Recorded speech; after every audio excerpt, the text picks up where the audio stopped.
outside. You ready to go live, Starling? Oh, okay. I know not to sing. You behave now. The meeting will now come to order. Welcome to the December 1st, 2020 meeting of the Durham County Board of Equalization and Review. My name is David Smith, and I'm the chair of the board. I would like to start by acknowledging that we are conducting this meeting using a remote electronic platform as permitted by Session Law 2020-3. The Board of Equalization and Review is a quasi-judicial body that is governed by the North Carolina General Statutes. The board conducts evidentiary hearings on appeals from appraised real and personal property tax valuations. Today's meeting will proceed much like an in-person meeting of the Board of Equalization and Review. On the screen, you will see members of the Board of Equalization and Review. Additionally, tax staff and representatives from the county attorney's offices may be present in the remote meeting. Appellants and their witnesses, if any, are required to register in advance and are also attending the remote meeting. When a case is called for its hearing, speakers will be prompted within the remote platform so their video can be seen. The chair will swear in applicants and witnesses at the beginning of each case. Staff will present each case and applicants will then provide their evidence. Control of the presentation and screen sharing will remain with tax staff. Today's meeting is being broadcast live on the county's YouTube site, and a link to this broadcast is on the website for the Board of Equalization and Review. Before we begin the evidentiary hearings on today's agenda, I would like to provide some important information about the steps taken to ensure that each party's due process rights are protected as we proceed in this remote platform. Each applicant on today's agenda was notified that this meeting would be conducted using a remote electronic platform. During registration, every applicant on today's agenda consented to the board conducting the evidentiary hearing using this remote platform. We will also confirm today at the start of each evidentiary hearing that the participants in the evidentiary hearing consent to the matter proceeding in this remote platform. If there's any objection to a matter proceeding in this remote platform, the case will be continued. Notice of today's meeting was provided by publishing notice in the newspaper and by mail to the applicant. The newspaper notices for today's meeting contain information on how the public can access the remote meeting as the meeting occurs. These notices also contain information about the registration requirement for the meeting, along with information about how to register. All individuals participating in today's evidentiary hearings were also required to submit a copy of any presentation, document, exhibit, or other material that they wish to submit at the evidentiary hearing prior to today's meeting. No new documents will be submitted during today's meeting. All decisions of this board are subject to appeal to the North Carolina Property Tax Commission. Okay, let's get started then. Looks like we just have a couple of items on the consent agenda. I'll entertain a motion on items 1 and 2. I move we accept the consent agenda. Do I have a second? Second. All those in favor say aye. Aye. All opposed? All right, let's move on. Sheila, do we have anybody for number 3 or 4 here? Nobody's waiting. Nobody's waiting. Okay, we'll give them another 4 minutes to get on, I guess.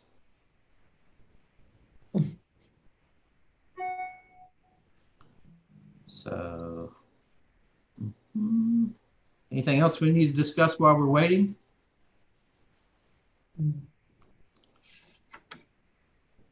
Do we know how many more meetings we're going to have? December the 15th is the last scheduled meeting. Okay. Which is what, 2 weeks from today? Okay. So we're canceling 17 then, huh? I didn't think we had a 17. Sheila, do we have a 17? It was supposed to be, but so far we don't have anything to schedule, so we that was in a holding pattern. Oh, okay. All right. Okay. I knew that we didn't have anything on that date. And on the 15th, we will be bringing to you all the parcels that we were discussing, the 13 parcels with the incorrect data entry information in, and that will be on a consent agenda. So, Mr. Chair, I'll be on the 15th. until, let's see, we start character conferences at 12. So I'll be on the 15th up until around 11, about 11:45. I'll stay on as long as I can, up about 10 minutes before 12. Is that okay?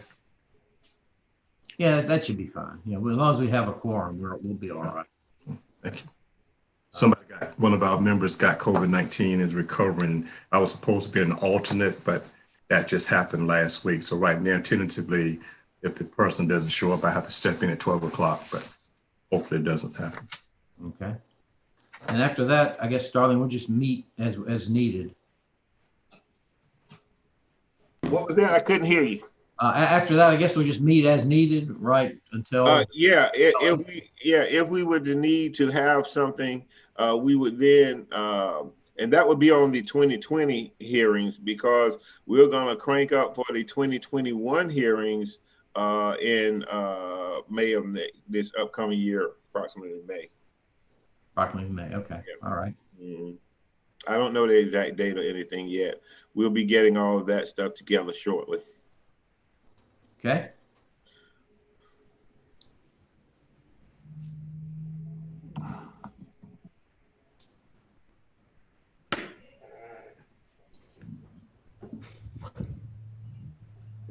Oh, there, Colleen. We're going to give them an extra 5 minutes just in case one of these other cases shows up.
All right, my computer says 10:10, so let's go ahead and proceed.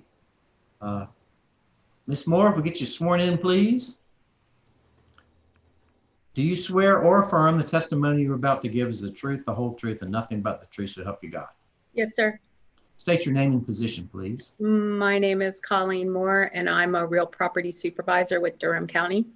All right, and have you heard anything from Miss Nance? No, sir. Okay. All right, well, let's proceed with that one then. Number 3. Okay, I don't have the schedule here. Is that 112672 or 111663? This is 111663. All righty. This is the property at 1509 Main Street. It was purchased in 2010, Habitat property for $109,000. The owner's opinion of value is $145,000. It's a ranch style, built in 2010, 3 bedrooms, 2 baths, 1,100 square feet. The assessment at the original value in 2009 went out at $200,143, which was lowered to $165,650. So it was lowered 21%. It is listed as a C- average property with a 20% negative adjustment on the dwelling. It is a sale prior to 2016, so there's nothing that runs with the sale of the property. You made that down.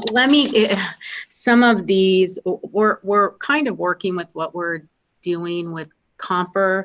So let me just tell you, so the subject property, the price per square foot is $149. 1602 East Main actually sold. There is a second sale on the property that was $215,000. we have an open building permit on the property. So the improvements have not been picked up yet. So that second sale was $205 a square foot. On the next property, and these are all just the closest properties, the next property, we have another sale, a second sale for $130,000. We also have an open building permit for that. The other 1700 East Main sold for $65,000, then $75,000, and then $95,000. And assuming these are land sales, it looks like the house is uninhabitable. And there's one more sale on Hyde Street, which is also, it's furthest away, but it's, you know, very, 812 feet away. That one sold for $116,000 and then sold for $240,000 or 186 a square foot. So we've got the adjustment on it. It's a little bit higher a square foot at 149, but it is smaller. All the other properties obviously are much older, but have been renovated. So you had a grade of C-, and then on top of that, you made a 20-something% adjustment for the fact that 20% on the dwelling. Yes, sir. Okay. Yeah, my only concern is there just nothing that's close in age that's sold? No. The only thing we have are the ones that are on Hyde Street, that are Cape Cods, that are brand new, that are selling. There's 3 of them that were built on Hyde that are, I think, 260, 270, and 275.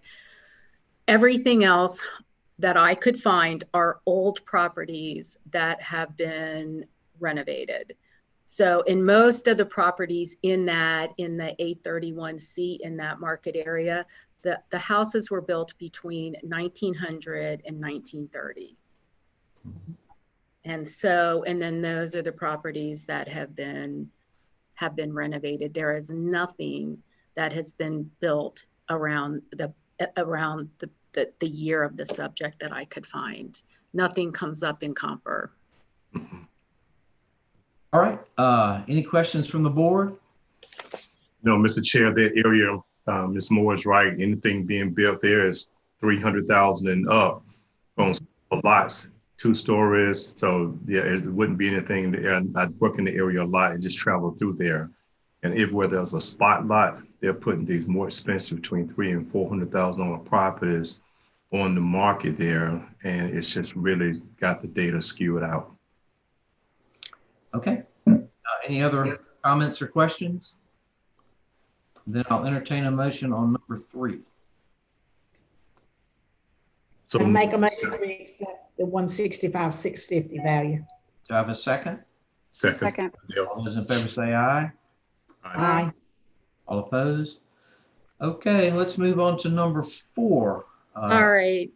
So this property at 1811 East Main Street. Yes. This property was built in 2016. Nice. It is they purchased it for $138,000. It's a Cape, 3-bedroom, 2.5 bath, 1,344 square feet. The original assessment in 2019 was $226,524. And it was lowered in this appeal to $196,398 with a current assessment of $146 a square foot. It's listed as a C average with a 15% negative adjustment.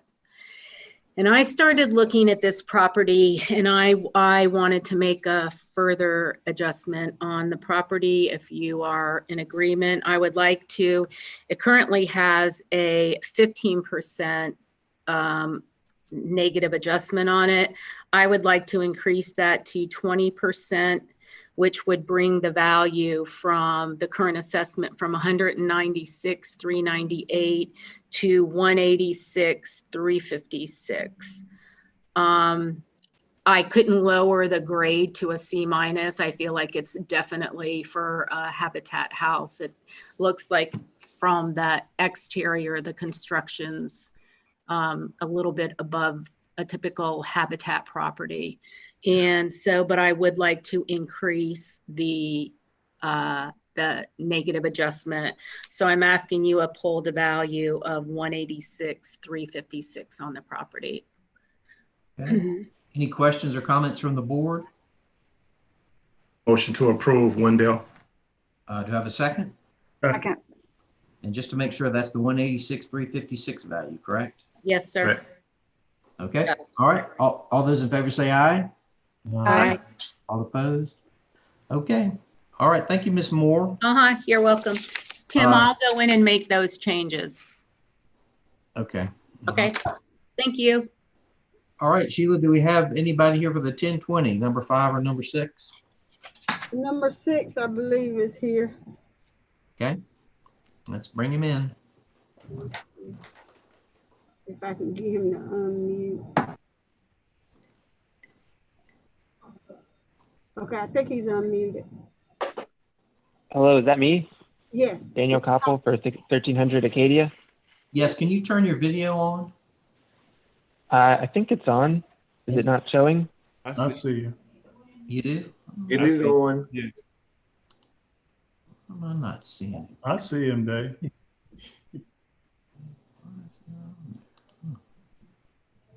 Well, I still got staff. He has the headset on, the headphones. Yep. He's waving. I don't see it. That's all right. Sir, I need to get you to raise your right hand. Do you swear or affirm the testimony you are about to give is the truth, the whole truth, and nothing but the truth, so help you God? I do. There you are. So are you the owner of this property on Acadia Street? Yes, sir. And are you comfortable using this Zoom format? Yes, sir. Okay. All right. What we're going to do is hear from the county, and then we'll come back to you. Okay. Okay. All right. And let's see. Do we have Mr. McCree? Are you the staff person for this? Yep, that's me.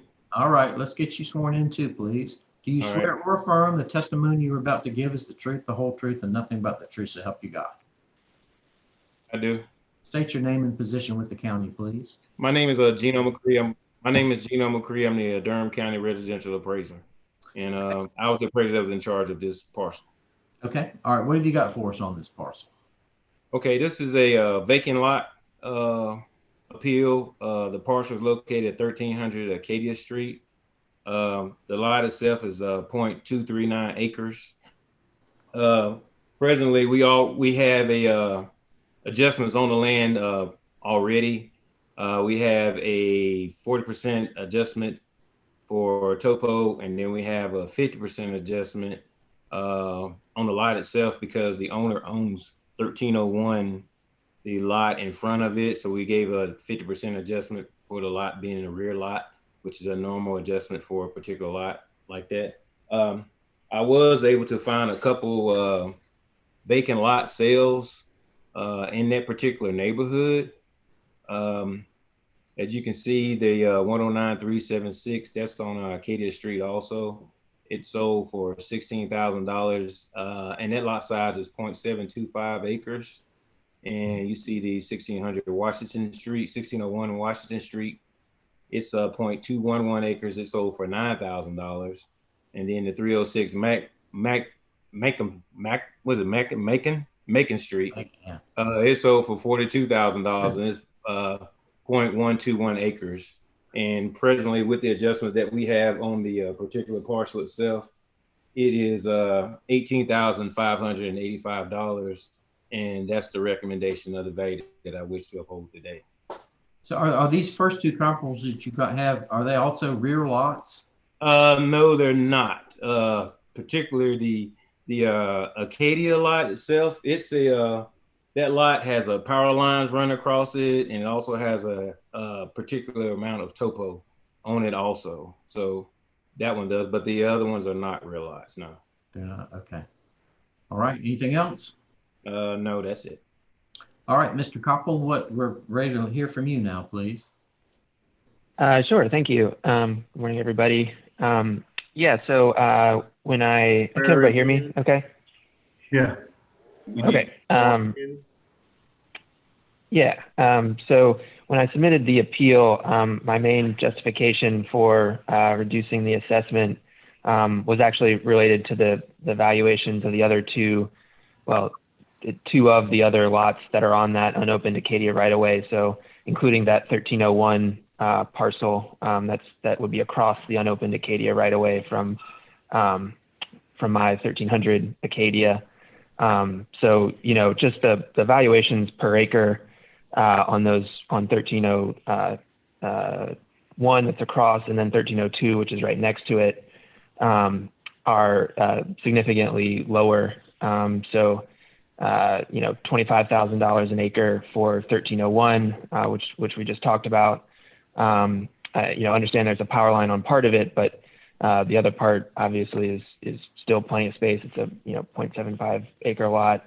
And then the one just to the north of my 1300 Acadia, which is valued at $51,000 an acre compared to the $77.8 thousand an acre that the valuation was on my 1300 Acadia. So I guess just summarize my argument being that didn't see much material difference between, you know, my lot down there at the bottom and then the one just to the north of it and the one across the unopened right away from it. You know, obviously they're all sort of isolated since that right away isn't opened, and they've all got topo. In fact, I think my topo is worse than the one just north of it, maybe similar to the one across the street. And so I was just hoping to get a valuation more in line with the valuations on those other two lots, which, by the way, are owned by, you know, I think real estate companies, not, you know, someone who has the property right in front of it. So, you know, like you said, this is a rear lot for me and my family. You know, we bought it along with our house. We like the fact that it's kind of our wild space back there, versus these other lots in that area, which are sort of speculative development projects. Okay, Mr. McCree, do you have any input for him on No, not really. I'm like I said, we already have the adjustments on the lots themselves, particularly for topo, and beyond the topo is pretty good. The rear lot is definitely the 50% adjustment. Like I said, that's basic. The value of the lot without the adjustment that we would have on them now would be like $92,000. So I'm thinking, you know, I think we have a pretty good assessment of the lot themselves, based on the evidence that I have and the particular land sales that I have. Yeah, Mr. Copper, usually with residential lots, they're not analyzed per acre because it's really whether or not, you know, you can build on it. I think that's why there's a disparity between your per acre values versus that. But you can see he's made what, a 90% downward adjustment. Didn't you say, Mr. McCree, for the topography and for the fact that it's it was 60. It was 40 for the topo and then 50 for the rear lot. So basically 90. Yeah, basically 90%. Yeah, 90%. Yeah, all right. Anything else, Mr. Copley, you'd like to add?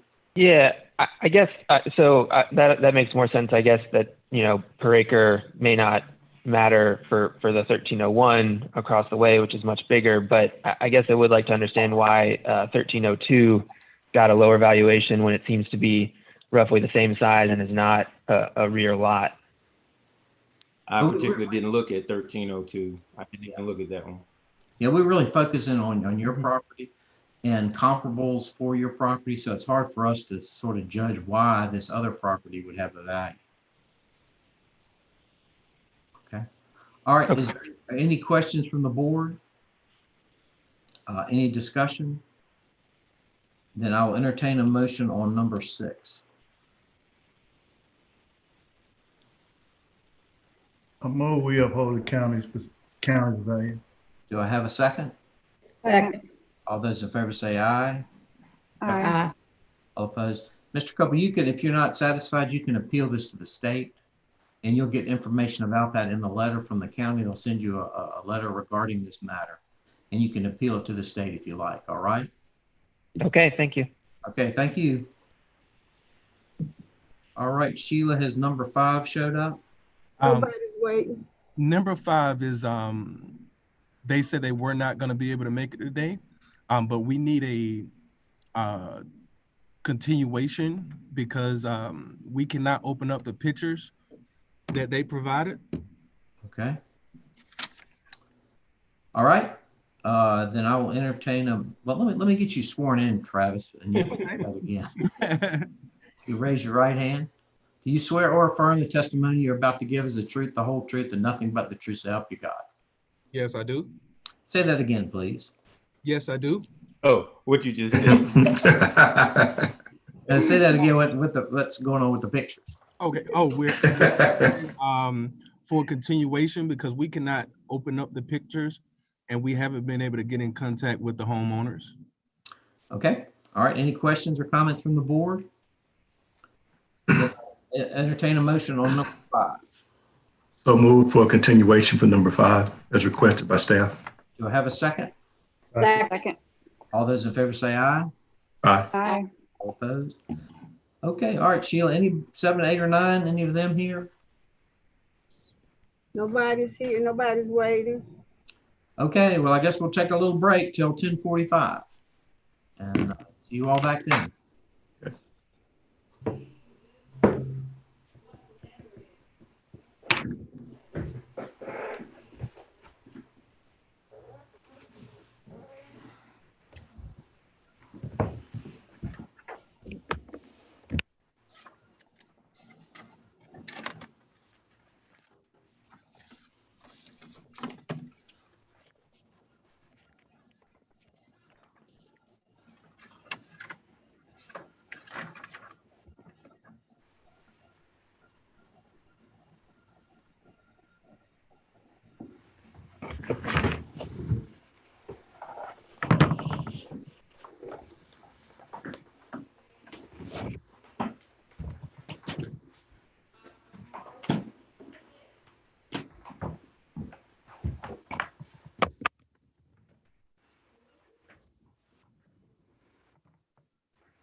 Okay, looks like we're all here, so I'll call the meeting back to order, please. Let's start with number 7. Miss Fandel, are you here? I see your Hi, name. yes. Hi, yes, I am here. Can you turn your video on, please? There you Hello. go. I saw you a minute ago. First thing I need to do is get you sworn in. So if you will raise your right hand, please. Do you swear or affirm the testimony you're about to give is the truth, the whole truth, nothing but the truth, so help you God? Yes. And you are the owner of this property on Nottingham Drive, is that correct? Yes. And are you comfortable using this Zoom format that we're doing? Sure. Okay. All right. We'll hear from the staff, from the appraiser, and then we'll come back to you. Okay. Sure. And Mr. Wester was sworn in from a previous case. That's why I'm not swearing him in. Okay. If you proceed, then please, Mr. Westry. Okay. Hey there. My name is Travis Westry. I'm a residential appraiser for Durham County Tax Administration. And I did handle this appeal at 304 Nottingham Drive. One of the first things that I had noticed is that the homeowners had purchased the home in February of 2019, which they purchased the home for about $600,000 less than what we had at value, but we couldn't use that sale or the appraisal because the comparables and the subject was after the 2019 date. Okay. So that was information that they supplied? Yes. It was after the, okay. All right. So these are the sales that you use that we're looking at now, correct? Correct. And some of them you can see the difference, but it's the square footage. Most of this house right here is probably about 2 times, the subject property is about 2 times the size of most of these homes, because there's pretty much no other homes with that kind of square footage in the area. Okay. Did you make some sort of adjustment for the fact that these other houses are so much smaller? It naturally makes that adjustment based on the square footage. The more square footage that you have, pretty much the less it'll be. And so the program automatically makes that adjustment. Correct. And so you're at $183 a square foot, and your comparables are $139, $222, and $182. Is that correct? Correct. Okay. Anything else you want to share with us? Not at this time. Okay. All right, Ms. Fandel, we need to know what you think the property is worth and how you came up with your value. Right. All I'm asking for is that the assessed value to be what the market value is what I paid for it. Okay. What did you? And I think that's fair and reasonable. What did you pay for it? $1,265. And was there anything wrong with the property that you fixed, or was it in good shape at that time? Yeah, it was in good shape. Basic cosmetic like painting, things like that. But I think that the assessed value should be the market value, which is what I paid for. But you paid for it in February. What I paid for in February. That's all I'm asking for is just the assessed value to be what is the market value, which is what it's worth. What you paid for. Do you have any other comparables, or are you just going strictly on what you paid for the property? Nope, just straight what I paid for the property, which is what the market value is what it should be worth, and that's all I'm asking for it to be assessed as. Okay. All right. Any questions or discussion from the board? I think we need some discussion with this. Yeah, Mr. Chair, this is Wendell. The purchase prices in 2019, and since we know real estate is not static, the acquisition price is not going to be the same as market value, is what the want to pray for it at that time. I like to know what was purchased at 600,000 less than the assessed value. I would like to know what the comps are. There are no comparables on this one. Do you have to expand the footprint geographically in order to, because look at the sheer size of this property, as Mr. Westry stated, it's twice the size of the others. So as far as making adjustments, aren't there even limits to that adjustment based on square footage, correct? Mr. Westry, can you respond to that, please? Yes, the system automatically makes those adjustments based on the square footage. So a $5,000 home in the same neighborhood, the price per square foot would be a little bit cheaper than a 1,000 square foot home. So how would the value, and what I'm looking at is this one, with that understanding, how would the assessed value at $1,878,298, what would support that in the open market on sales, even within the last year, in and around that area around Nottingham Drive? Because what other areas are comparable to Old Hope Valley like that? The only comp that I could find within 1 mile, well, the two comps I could find within 1 mile, which Galway is very close. That second comp is very close to the subject. And the first comp was less than 1 mile away. And as you can see that as far as the price per square foot, even Galway sold in 2017 for more per square foot than the subject. Right. So it's kind of in between both the comp 1 and comp 2. It says being the sheer size. I see what you're saying. It's a tough one here because of the sheer size of this one and no recent comps in that area. Thanks, Mr. Chair. Thanks, Mr. Westry. Well, look, comparable number 3 is close in size. It's the size of it, but as far as the miles go, it was one of the closest ones as far as the miles, which was 3.37 miles. And as far as the assessed value and the price per square foot, they were very close to each other. Do you have any opinion on why this one sold for so much less than the assessed value? At 1.2, I can't tell you right now as far as how they were able to buy it at 1.2 because even the comps and everything shows that it's worth the 1.8. It's also built 1948 too, and the other one's a 2006 04 80. It's not a distress sale.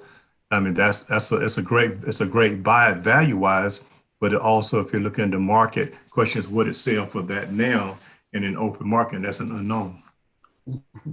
And look at number 1 and number 2 comps, it's probably about another half an acre to the land as well.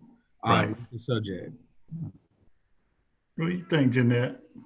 Well, I mean, aren't we all supposed to be looking at the value on 1/1/19? I mean, she bought it in February of 19, but aren't we supposed to be looking at it at 1/1/19 value?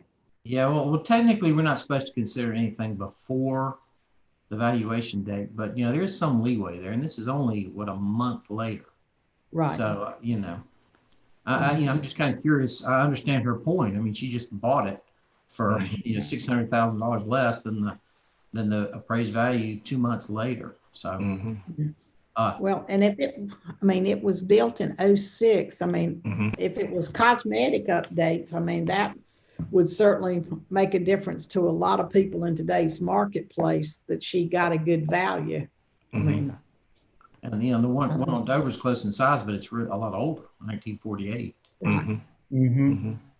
So, I mean, this is a tough one, because there's so much information out there. There's nothing to. Well, and then as far as we're concerned, what kind of adjustment, if we were looking to make an adjustment, what kind of adjustment could be made? I mean, how can we justify an adjustment? In what area can we could we say? I mean, what is it? I mean, I don't know how we can do that. I guess is my other question. Makes sense, yeah. I'm wondering. I just happened to look at the 2018 value, And this value has gone down from what it was in 2018, which is new and different. And I realize that the size of the property and its location has a lot to do with that. But I'm wondering, were there any kind of topographical or any kind of adjustments maybe made in 2018 that might not have gotten picked up that might explain that? Or, I mean, I'm just trying to figure out why. What was the tax value in 2018, Tony? It was 430,000 for land and 1.5 and change for the improvement. So a total of 1.967, blah, blah, blah, blah, blah. So it's gone down. And so I'm just wondering if maybe there was something that didn't trickle through that would explain that.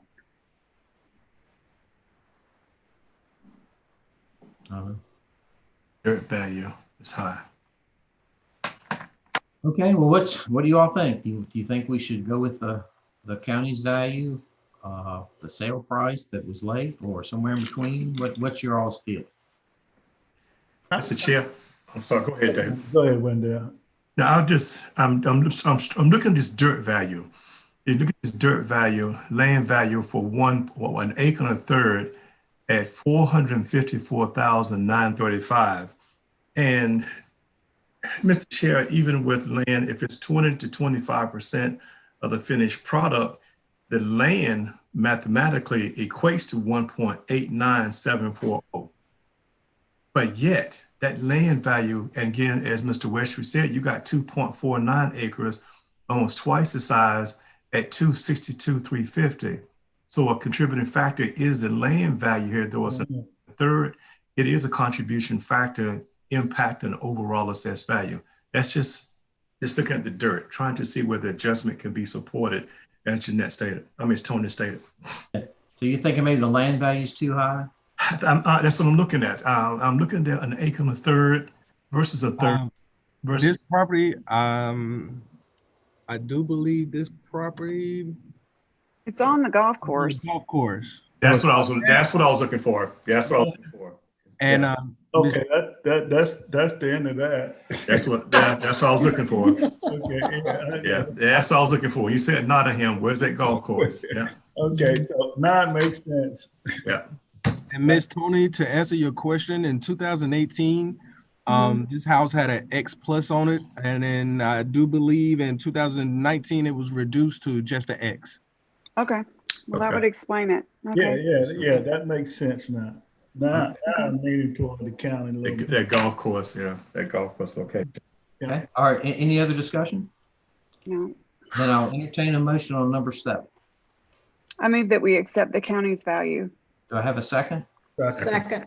All those in favor say aye. Aye. Aye. All opposed? Ma'am, we're going to stick with the county's value. You can appeal this to the state of North Carolina, the Property Tax Commission, and information about that will be in a letter that they will send you regarding our sustaining the county's value. Okay? Okay. All right. Thank you. She bought it. All right. Let's move on. Do we have either number 8 or number 9 here? Number 9 is here, I believe. Okay. Miss Sheila, Yeah. the parcel 8305 Fairview Road, the parcel is 150698. This was accepted earlier this morning. What number is that? Okay, chair the board. Mr. Robert Truelove accepted this morning at parcel 150698. That's number 8. Yeah, that's right. Let's go ahead and do number 8. So you said, what value did he accept? He accepted the value of $676,924. Okay. All right. Any questions or comments from the board? Then I will accept a motion for number 8. Motion to approve number 8, revised value of $676,924 as recommended by staff. Do I have a second? Second. All those in favor say aye. Aye. All opposed? Okay, let's move on to number 9. Mr. Lakhani, I'm sorry if I've mispronounced your name. Are you present? I saw your Yes, picture. this is me. Okay, how do you pronounce your last name? Lakhani. Lakhani, all right, thank you. I need to get you sworn in, please, if you'll raise your right hand. Do you swear or affirm the testimony you're about to give is the truth, the whole truth, and nothing but the truth to help you God? I do. And you are the owner of this property on Crescent Moon Road, is that correct? Yes, sir. And are you comfortable using this Zoom format? Yes, sir. Okay, all right, if you wait just a minute, we'll hear from the county and then we'll come back to you, all right? Okay, Mr. McCree, are you handling this case? Yes, I am. Okay, we had him sworn in earlier. That's why I'm not swearing him in now, but state your position with the county, please. Okay, my name is Gino McCree. I'm a Durham County residential appraiser, and I was the one that was in charge of parcel number 222074, which is located at 1005 Crescent Moon. The initial 2020 assessment value of this property was $617,456. That's the value that was under appeal. After reviewing the parcel, I was able to make a land adjustment, an additional land adjustment to the property. There were some sales in the neighborhood that were comparable to this value. Two factors really that affect the value of the property itself is there's a 1,200 square foot unfinished basement that adds value to the property, and also the lot size is 0.936 as compared to the comps that I have. I think they're 0.45, 0.5, and 0.41. The reason you don't see pictures of those other comps is that's a brand new subdivision off of Rosa Sharon. Yeah, Rosa Sharon. I think it's Rosa Sharon. No, Valley Springs. I'm sorry, Valley Springs Road. And those pictures are not in the system yet, but I was able to get a picture of the subject itself. So, but what's your current value for this property? They were built in 2018 and 2017. The particular subject was built in 2019. So. Is your value still 617? No, I'm sorry. The value that I have now on it is 583,576. I'm sorry. 583,576. 583,576. Yes. 576. Okay. All right. Yes. Anything else? No. I think I put, like I said, I put a 20% adjustment on the topo on the property. We had a 15% adjustment on it. I put 20% on it after looking at some pictures that the taxpayer had sent in showing the I guess the slope that they have going in their backyard. So that's where the other $34,000 came off, was you made it. Yeah. Okay. All right. Okay. All right, sir, it's your turn. Yeah, thank you, Mr. McCree, for sort of explaining where you got the number from. And yeah, thank you for adjusting for the topography. It's a very steep hill back there, cutting the lawn. I know how troublesome that is. Excuse me, so, do we need to swear them in? I swore him in. Oh, okay. Okay. Yeah, so I think a couple of points just to add on. I guess I'm not sure how it happens that this house wasn't really built, I think, until July 2019. I don't know how much that factors into y'all's decision. But like Mr. McCree was saying, the houses that he's brought up for comparison were built before the date in question, January 1, 2019. And so I think the exciting thing from my end is that those houses that were built and sold before that date have a heated square foot cost, dollar per cost, closer to like 135, 140, maybe 145. And so that's kind of where I was getting my proposal of a value to be a lot lower than what has currently even been adjusted for. Do you have your own comparables, or are you referring to the ones that he used? Even I think that I'm trying to look at his numbers here. I have an appraisal too from when we bought the place. But I think, if this is all within the neighborhood, I think I would be confident saying, I'm trying to look for where the price per square foot is, but it's down near the bottom. Down the very bottom. Right. Okay. So these are on 150. So I have a couple of other properties that I submitted with my request, and I think they were much lower than what's been positioned here. Mr. McCree, do you have a per square foot value of yours? I think it's 155 now with the adjustment that I made on it. That's after I made the adjustment to 583, 576. It comes out to like 155. Okay. All right. So these are your comparables here. Is that correct, sir? Yes, I think. Those are Mr. McCray. So yes. do you have any comparables that you used, sir? Yes, sir. So I have one, maybe the best example that I have is 1022 Valley Rose. It has a comparable sale price. Its acreage is a little bit less than ours, but their square footage is more than ours. And they come out to be 107 per square foot. Another property that might have, that might be, let's see, helpful. Yeah, I can also share my screen if that helps. I don't know if that is something you guys allow. Well, what's on your screen you want to share? I have I guess my own little spreadsheet here with values that I've taken from your website that you guys allowed us to pick comparables from when we submitted the request. Did you submit this beforehand? Yes, sir. It should have been with the original appeal. So then Tim should be able to pull it up. Our computer guy. Tim, can you pull that up? You know what he's talking about? Rather than just me reading numbers off, it might be easier to see. You said it was a spreadsheet, or was it a picture of a spreadsheet or anything like that?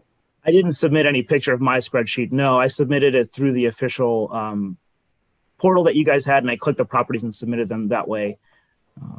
Okay, I think the one on the left here is the one that I submitted. That's the first thing that I pulled in the appeal module. Okay. So do you have the individual comparables in this sheet, but you don't have, I don't think you have what you're talking about. Is that correct? Do you have another sheet that you're referring to that is? No, this looks like mine. I think they'll look at the file name here. It says comparables _VL. This one might be mine. That's it. That's it on the left. Yes, sir. Okay. All right. Okay.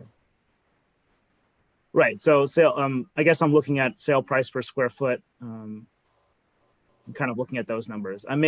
Maybe I was mistaken to look at sale price versus price per square foot. But again, these sales were done before the date January 1, right? So I think I was going by those numbers. So okay. 140, 137, 141. All right. Okay, Mr. McCree, did you have a chance to look over his comparables? Yes, I did. And they're pretty much all in the same neighborhood. The biggest, like I said, the biggest factor itself was the map acres. That's the biggest difference. And like I said, I did make an adjustment on topo based on the land that I was able to see. And he did submit some pictures of the backyard or whatever. So I did try to make an adjustment on the map acres, but the map acres is what it is. I can't change that size. So just to ask you directly, Mr. McCree. So besides the hill, I don't know if I sent you pictures of the giant forest that's taken up half the acreage that we have. Was that also considered? Yes.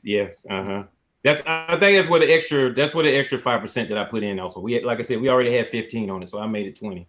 So okay. All right, sir. Do you have anything else to add? I'm sorry. One minute. Let me confer with my wife. Just I'm sorry.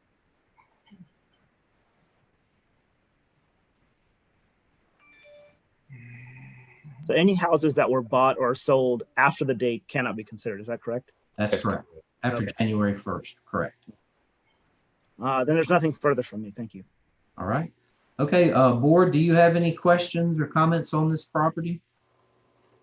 And Mr. Chair, this is Wendell. Yes. The property owners, if you look at Mr. McCree's revision of 583, 576, compared to the original 617, 456, it represents a 0.945% just at 6% threshold.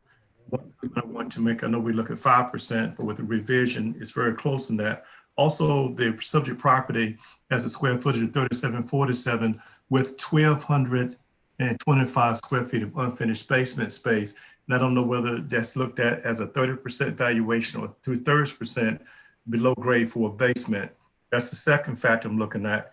And compared it to 1,022 Valley Ridge Run, that property is 4895 versus subject property 3747. So that valuation alone, again, of course, the larger the property, the lower the dollar per square foot. And that would have to be factored into by the property owner that may or may not be aware of that.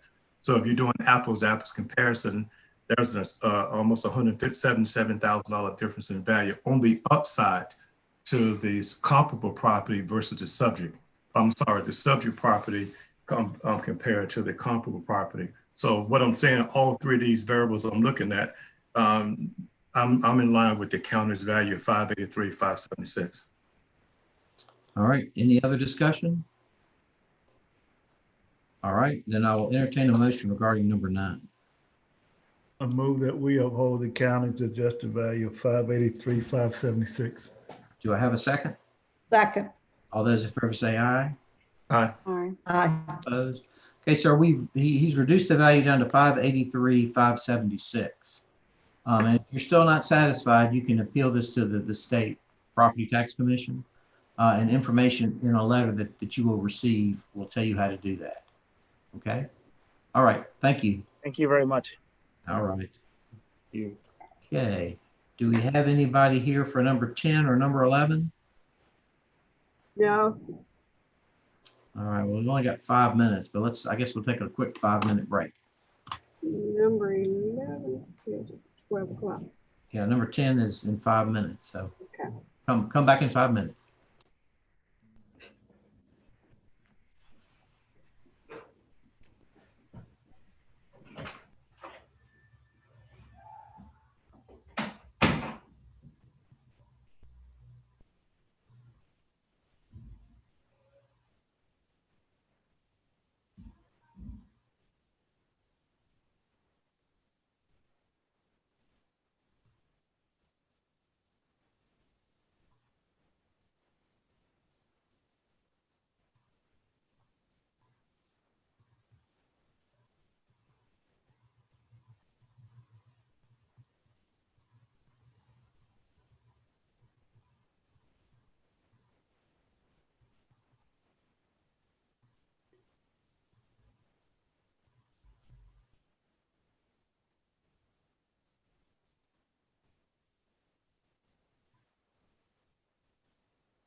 Sheila or Starling, either one of you there? I'm here. I was just wondering if number 11 was going to show here. up. Can you maybe check with George and see if he knows whether or not they're going to show up? Okay, let me see if I can get him. Okay, thanks. Uh-huh.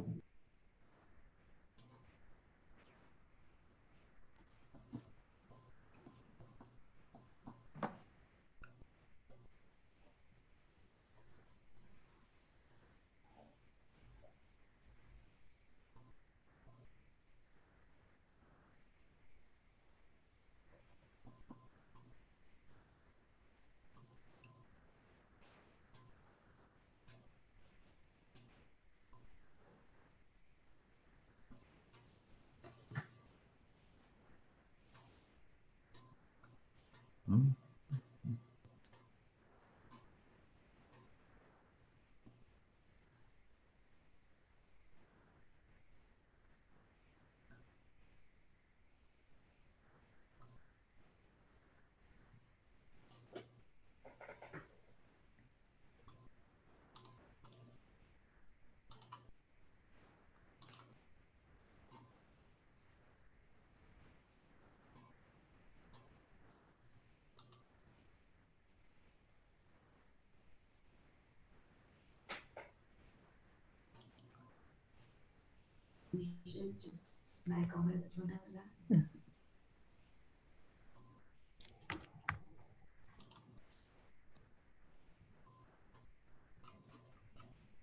Well, we would still be meeting forever if we keep moving them.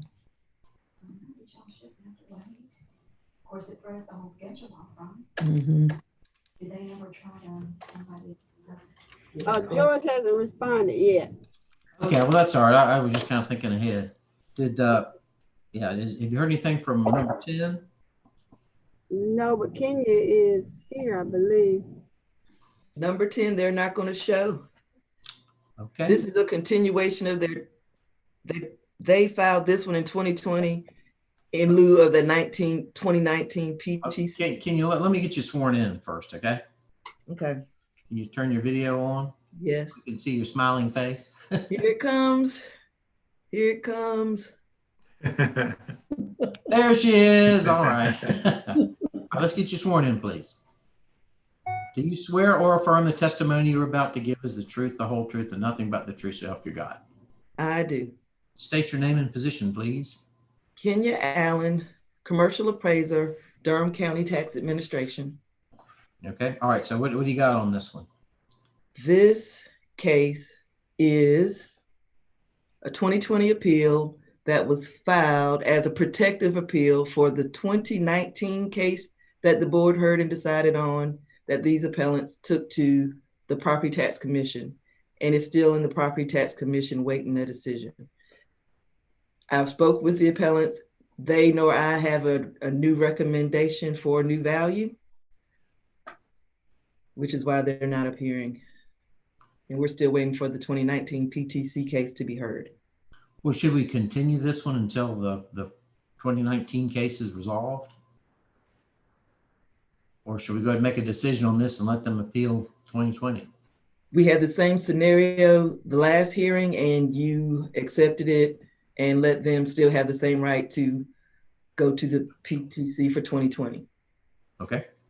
All right. Any questions or discussions from the board? Then I will entertain a motion on number 10. So we should go ahead and support the staff and let them appeal it again, correct, Kenya? If they so choose. If we so choose. Okay. All right. Then I'll entertain a motion on number 10. Motion to support staff's recommendation as presented. Do I have a second? Second. All those in favor say aye. Aye. Aye. All opposed? Okay, so I guess we'll take another recess till noon. Mr. Chair, I had a question. Yes. Just informational. Typically, or is there a typical what the Property Tax Commission takes to hear these appeals before they make a ruling? I'm sorry, what was, I missed the first of that. What did you say? Okay, how long does it take for the Property Tax Commission to hear a case before they make a ruling? Well, you know, they put it on the docket. It's like a court case. And Right. sometimes it gets continued. You know, when I was on there, we usually would continue it once, and that was all we did. But before it got to us, you know, there are all kinds of negotiations going on back and forth. So it could take, you know, a couple of years, really. But it ought to be quicker than that. So, okay. Thank you. Okay. All right. I will see you all back here at noon then.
Yeah, I'll be in that a minute.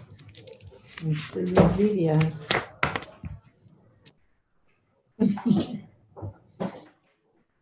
Yeah, I need to check and see if that one was ever put up for me. Yeah.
Okay, Sheila, anything for number 11?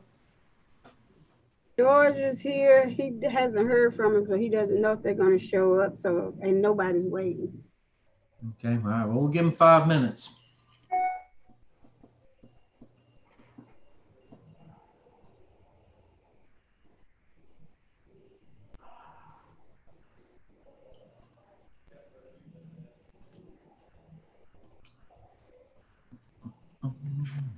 Andrea has some. I'm not sure if they're showing up. Maybe she could unmute and tell us. She said hers would be real quick if you want to do number 12, 13, 14, and 15. Yeah, sure. If they're not going to show up, we can go ahead and handle them. The taxpayer for one of them is supposed to show up. The other two, I'm not sure about.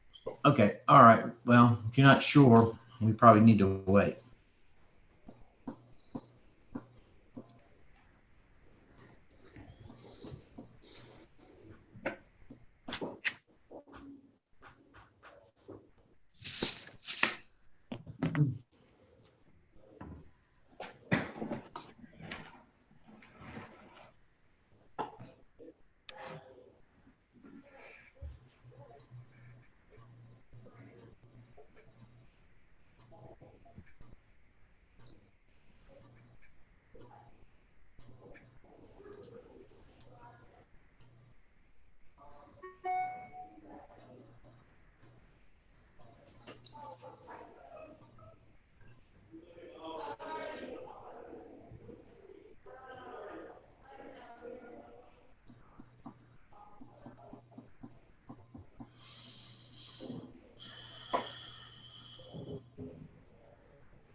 Do you all like my fancy high-tech microfiche machine there in the back? I was checking it out. Oh, the old microfiche.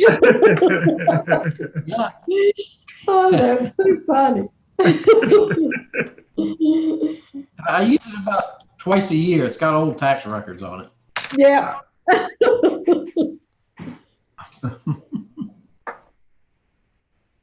I seem lost video. Can you all hear me? Yes. I can.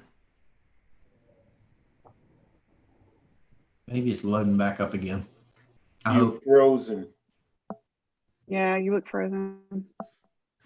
I know it's cold outside, but it's not that cold. Yeah, I just came back in. It is.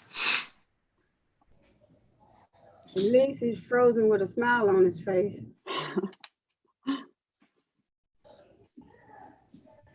Went barefoot, so.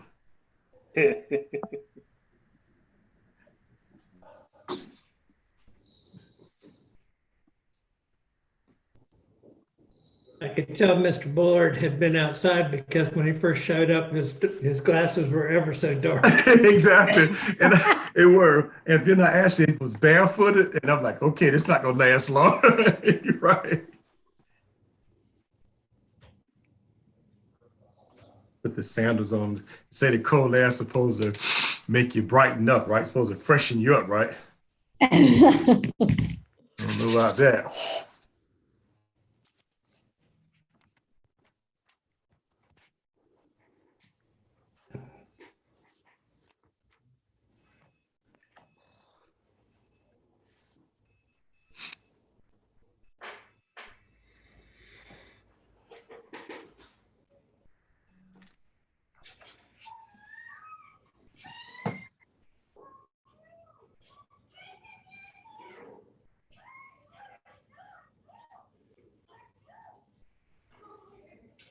Hey, Jeanette, you got all your CE done? No, I'm just thinking I have got to get some of it done. I thought, you know, with these tax meetings and everything else, I was like, I got to get, I'm going to try to get something scheduled. Yeah. So. Have you ever had anything with that guy from Remax? I haven't. I just saw it last night. I have not yet, and I was wondering about the same thing. How does he teach? I take a male black, and I'll take a commercial one, but I haven't. I was wondering how was he. Yeah, I might try to see if anybody's had him. You know, I really don't like to do a agent that's active in the business that's in the area. I don't know. Like, I don't want to be trying to hear the recruiting bull crap. And you know what? When the commissioners do it, they have to recuse themselves when the hearing comes up. 14 is here. 14.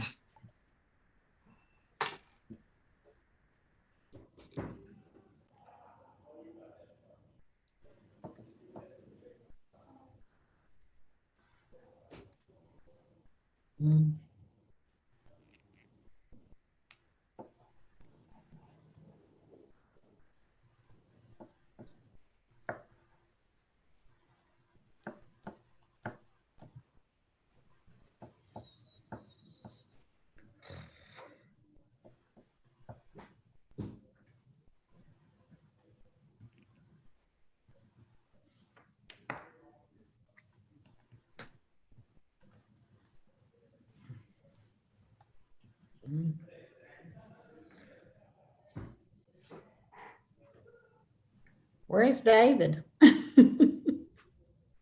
see him? Yeah, I still see him.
Hey, Tony, you gonna get that Swan poll report? The what? That Stephen Swan poll report. You gonna order that? I don't even know what that is. They just sent an email out. That's that market trends, a national survey of all the issues affecting real estate. They just sent a link an hour ago. Stephen Swan poll. He does what's called a Black Swan report. And various trends affecting real estate. And they just got it advertised for Christmas for $169, normally $199. Forward to the link. It's got, it's like what you call it, the Grim Reaper, you know? Yeah. Is it better than Lawrence Yun? Or different perspective? Different one, yeah, because he looks at commercial brokerage operations, commercial trends, lending, home ownership issues, same things we're talking about now. They look at what's happening across the entire country and what to be on the lookout for 2021 and the impact of COVID-19. I don't know. I feel like I look at other things. And what did your report say, Tony? Well, I mean, I spent, 15 years in marketing and advertising. And so by the time an industry knows or has an idea of what a trend is, it's probably already been marked in other places, on a more macro level, if that makes sense. Right. So that's what I kind of pay attention to is general economics, job reports, the number of companies moving in versus moving out of an area, all that stuff. Yeah. And that tends to tell me stuff before it usually trickles out of like NAR or industry kind of industry trend. Works. Yeah. With Chick-fil-A in Mebane and Clorox in downtown Durham, we're still looking pretty good. Yeah, exactly. That's a good point. Everything. Well, I think the job numbers that I look for right now are the numbers of any reported layoffs and furloughs.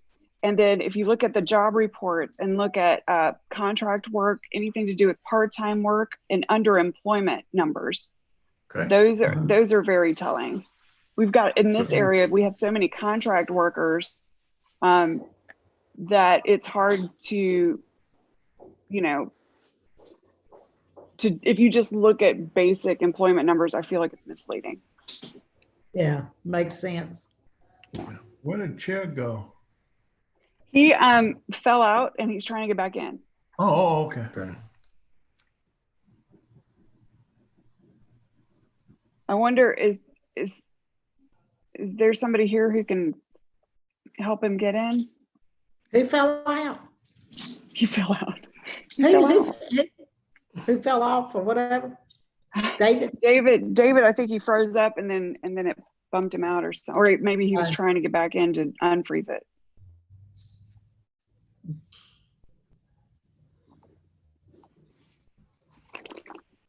Has anybody increased their 200 megabytes of 400 speed in order to keep up with all the Zoom demand in your personal households? Have you increased your bandwidth? I have. Can you tell the difference? Well, I had 400 already, and when I'm at this place right here, there's no problem with your connection. Okay. I haven't noticed a difference, but I've not noticed it get worse. And now that I've got 2 kids homeschooling and my husband who does IT work here, I'm calling that good. Okay. Yeah. I'm waiting for the dogs to want to play video games at this point. Everybody's going to be on a screen. You know it. Make sure you have your camera right. Hey, Courtney. Want to record that?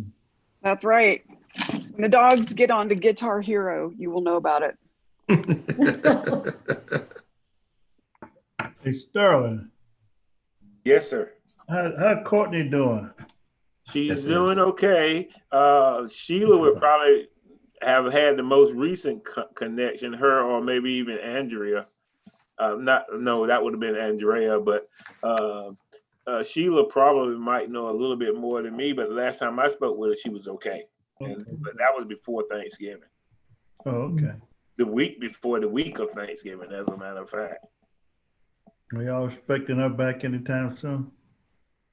I think she's a January person. The 13th, 15th or something. I haven't talked to her since 1st of November, actually. Okay. Mm-hmm. Yep. So she'll be back then in the middle of January or so. She'll be back in time to restart the hearings. So you'll have a familiar face at the next set. Sheila has more than willingly decided that she would give it back up to Courtney when she comes back. So there will not be a fight over who will be in charge of moderation. I did not say that. Not out loud. Okay. Thank you, Sheila. Thank you, Ms. Thompson. You did a nice job. Thank you. Mm-hmm. Our chairman is back. He's connecting to audio. Yay. All right, I'm back. Right. Sorry about that. I don't know what happened. All right, let's do it. Okay, all right. Number 11. Did anybody show up for that one, Sheila? We have one person for number 14, and we have a person that I just sent a message to. I'm not sure who he's here for. I see, yeah, two people on here, but George, your people aren't here as far as you know? As far as I know, that's true. Okay, well, let's get you sworn in. You'll raise your right hand. Do you swear or affirm the testimony you are about to give is the truth, the whole truth, and nothing but the truth so help you God? I do. State your name and position with the county, please. George Van, I'm a commercial tax appraiser with Durham County. Okay, so what have you got for us on this one? Today we're doing the Store Smart storage facility at 1651 T.W. Alexander, just off the Alexander from Miami Boulevard.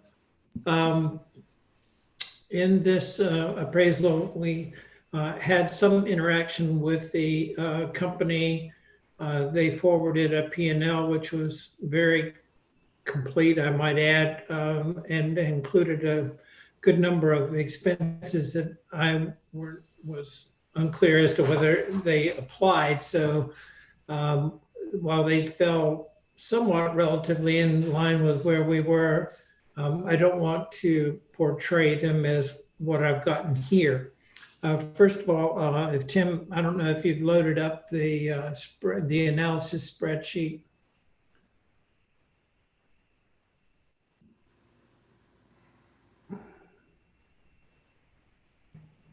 Thank you. So there were a few sales from 2017 of these self-storage facilities, and the top line that's highlighted in color is actually the subject property's acquisition back in June of 2017 for $5,795,500. The additional sales too came from Wake County, one from Guilford County. And you can see their prices are ranging from $6 million up to $10,100,000. And we have most of the information that I wanted to present to you, although I wasn't unable to ascertain net rentable area on the public storage on Maynard Road and the Brightwood self-storage. But you can see the sales prices per square foot range from about $49.40 up to $120. So we took an average of that to post for our sales comparison approach and multiplied it by our net rentable area of $77,116. In the income approach, the gross potential income, if you'll note, I've made a shorthand comment there that the company provided their gross potential income within their statement, and Oh, by the way, I guess I was supposed to warn you that this entails the only thing from their P&L that I've revealed here. So the rest of their income and expense statement is not revealed. Okay. Well, we should probably, can you, Sheila, can you screen out the people that are not, you know, involved with this case? Take them out or go in the breakout room. Okay. Either way, as long as they can't have access to it. Okay, let me go in the breakout room. Hold on.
We're back on the main session.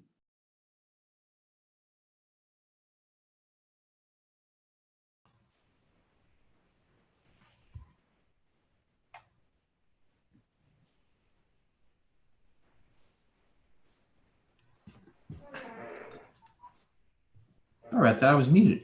Is there anybody here for 12 or 13, Sheila? Number 14 and number 15 are here. Okay, well, let's skip ahead to number 14 then. Who do we have for that one?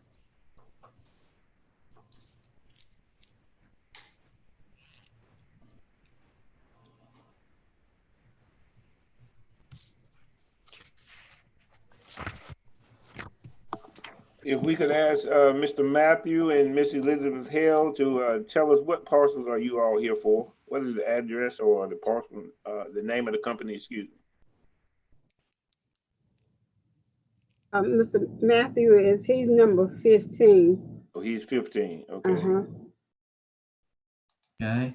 And Miss Hale? Hi, sorry, I'm here. Hey, which case are you here for, Miss Hale? 867 4513.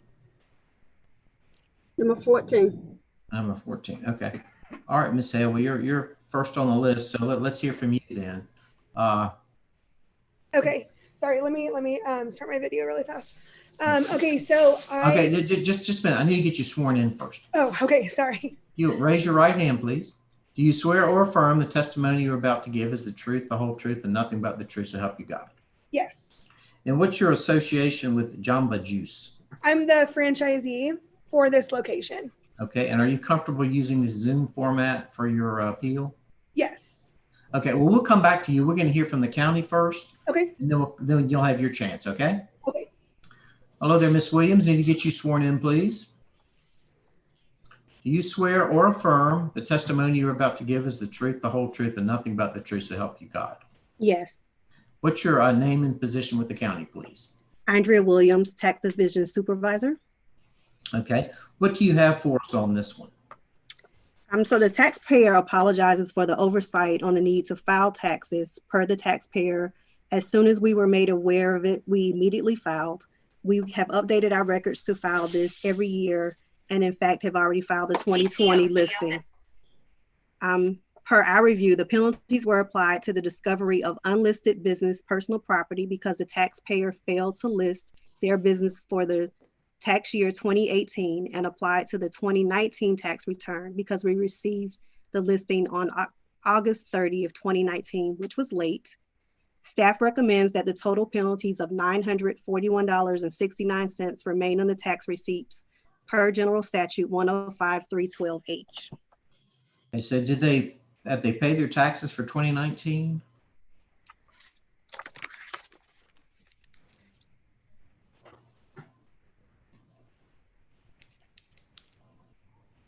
Just let me confirm.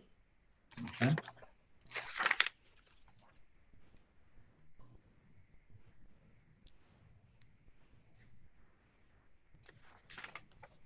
The record I have in front of me says that they have not paid all of it. The penalties are still outstanding, but they paid the taxes. Yeah, the taxes and the penalties are still. And so were they late for 2018 and 2019 or what? Yes. What, for 2 years. Okay. All right. Okay, ma'am, it's your turn now, Ms. Hale. Okay, so first off, normally my accountant would be here with me. He's not here with me today, so he kind of briefed me on what the situation was. Like Ms. Williams said, that as soon as we figured out that it was wrong, we fixed it. And did you say, Ms. Williams, did you say that we have not paid 2019 or we have paid 2019? The records I show you've not paid the penalty, but you have paid the taxes. Okay, yeah, and so we, when our accountant, whose name is Adam Garfield, when he did this, when he tried to get this waived, it was at the beginning of the year. So that's why it still hasn't been paid, because we were waiting for the hearing. So I guess we're just asking just to get the penalty waived because it hasn't happened again. We're a new business in the Durham location.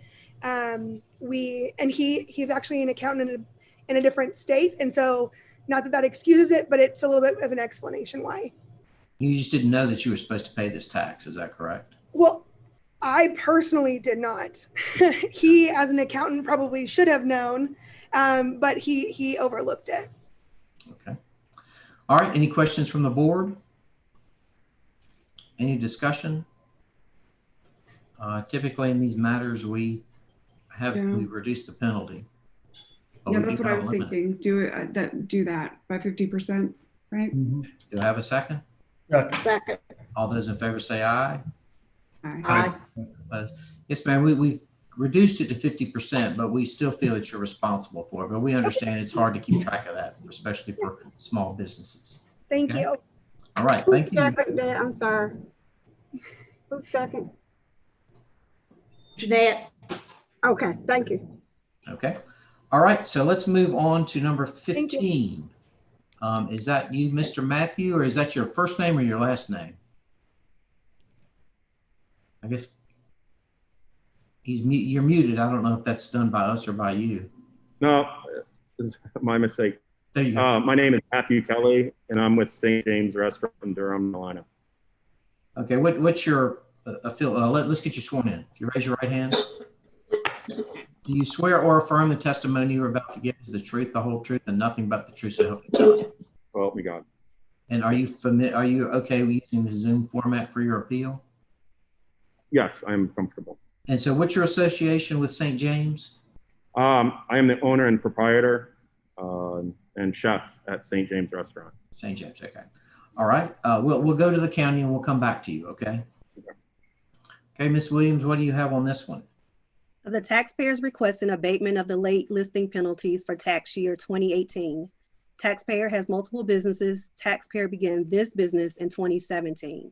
Taxpayer had a CPA that was handling all accounting affairs. Taxpayer contracted a new CPA who contacted Durham County Tax Administration regarding getting the taxpayer in compliance. The new CPA filed the 2018 and 2019 returns to bring the taxpayer up to date on filing at that time.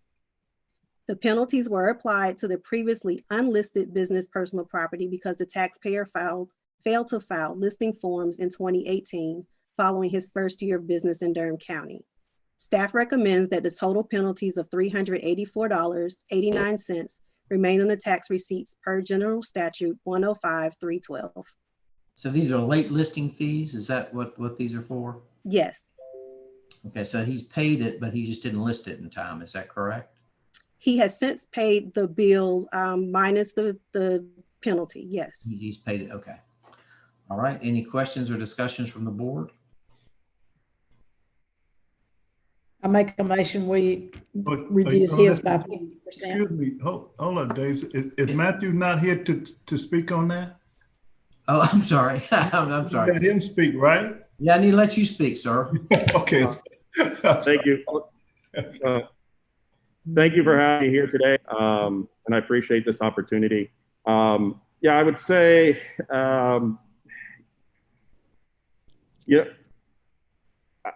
in terms of the confusion or lack of presenting and having what we should have paid, and I don't know, just being responsible for that. Switching the accountants during that time and getting someone who was more efficient for us. I had the same accountant for almost 17 years, but it was just, to be honest with you, I think it was just time for the person to retire. It was just getting challenging remembering things. And we brought on someone new. He had a lot to clean up, and he did a really good job for us, and thankful for that. And came in and spoke with Andrea some time ago and was very helpful. You know, I could, if you're not familiar with my story, St. James has had huge challenges since we've opened in November 2017. I've been open a total of 19 months since 2017. And I can tell you from someone who has a bunch of small businesses, who's had a small business in Durham for 20 years as a chef. And today we're actually closed the restaurant because of just circumstances out of my control. You know, anything that be done, I appreciate it, and anything you can't do, I also understand. And you know, I don't know. I just hope I can serve the community again on the other side of everything that's happened since April 2019. And you know, when was the explosion? April 2019? Is that when it was? And when did you reopen? We reopened January 2020. Okay. January 2020. Yeah, late January 2020. Okay. All right. Anything else? Okay. Support your local restaurants. Thank Right. you for your time. You know, under the circumstances, I may be inclined to be even more lenient with them due to the explosion and COVID and everything else. Same here. So, yeah, I agree. I'll entertain a motion regarding maybe we should just waive it altogether. It's only $380. I would agree with that. Okay, do I have a So second? moved. All right. All those in favor say aye. Aye. All opposed? Okay, all right. We've waived the penalty, sir. Thank you so much. I appreciate it. All right. Look forward to eating at your restaurant again. I hope so. Thank you. Okay. All right, let's move on to Creekstone at RTP. Is anybody here for that, number 12 and 13? Nobody else is waiting. Okay.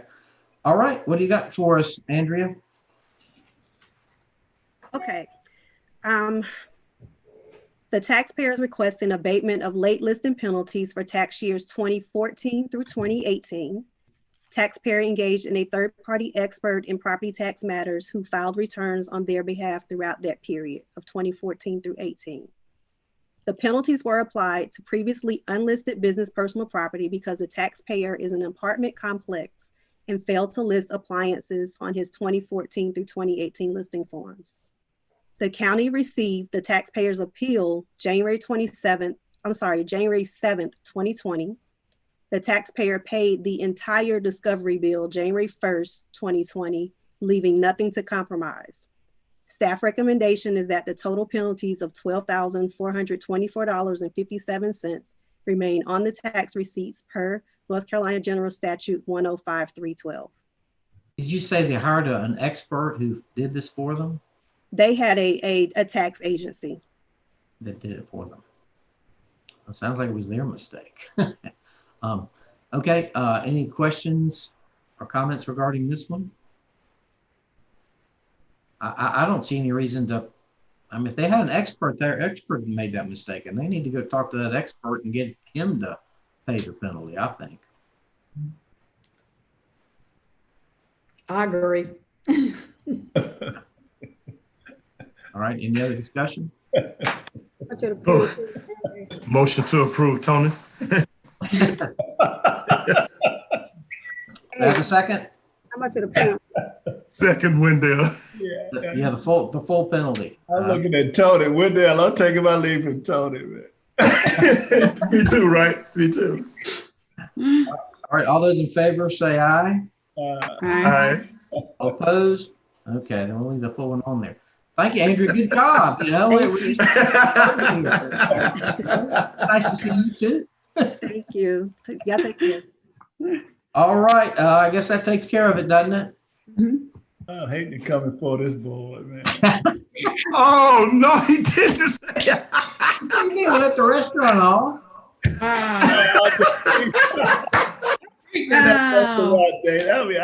Tony, you hear Tony? All right. Thanks, everybody, especially Tim. We love you. Good job. And we're back Thursday. Yep.